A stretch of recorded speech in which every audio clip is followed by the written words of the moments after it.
Fala galera, beleza? Isso aí.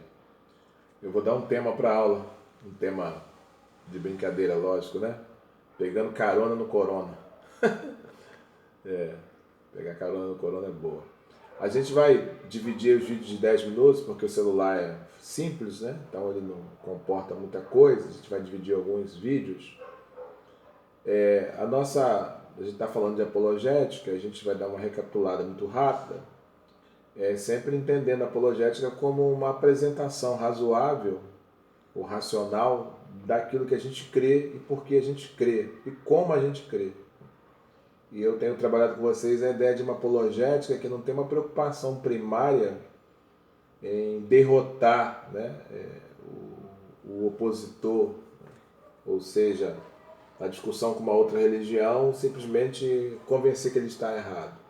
Mas sim uma apologética que crie na pessoa que a gente está apresentando a razão da nossa fé o interesse, o que ele imagine a nossa fé. Então é um chamado ponto de contato, né? A apologética que cria um ponto de contato para que a gente possa encontrar algo comum entre nós e uma outra pessoa de uma outra religião ou sem religião, e daí então a gente apresentar o Evangelho de Jesus. Eu vou dividir a fala de hoje, né, a partir da discussão sobre fé e ciência, que é um dos pontos que a gente vai falar. Depois a gente vai falar do Teodiceia na semana que vem, até aproveitando esse contexto que a gente está vivendo.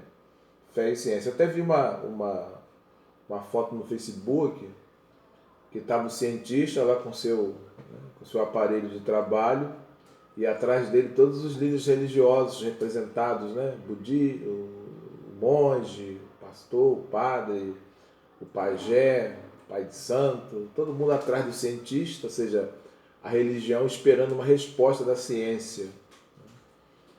E isso é algo bastante interessante, por quê?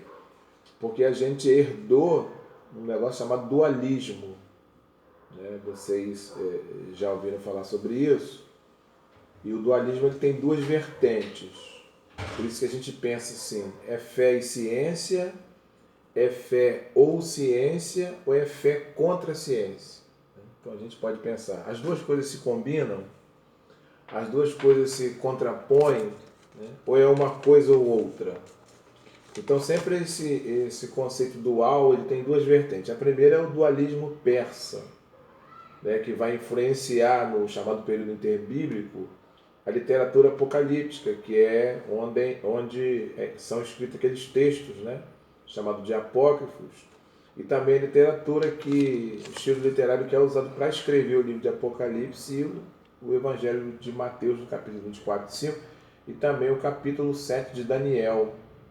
Esse é um estilo literário chamado de apocalíptica, que é criado nesse período onde os romanos, né, colocam os judeus num momento de muita dificuldade, e tem aquela batalha lá onde vai ter a derrota dos macabeus, né, e ali então surge essa literatura que vai colocar duas coisas ao lado: Deus e o diabo, o bem e o mal, a verdade e a mentira, se opondo, né, lutando entre si, mas no final Deus vai ser o vencedor. Então eles viam na figura romana a figura do diabo, na figura do povo judeu a figura de Deus lutando, e no final o Deus vai vencer. Esse dualismo é muito comum nas igrejas de hoje. Né? Vem Deus e o diabo numa oposição, mas no final Deus vai ser o vencedor, porque ele é mais forte. Então, como forças que se contrapõem. É claro que se eu pensar Deus e o diabo como forças paralelas, eu vou descaracterizar o atributo de Deus chamado de onipotência. Se Deus é onipotente, significa que todo o poder pertence a Ele.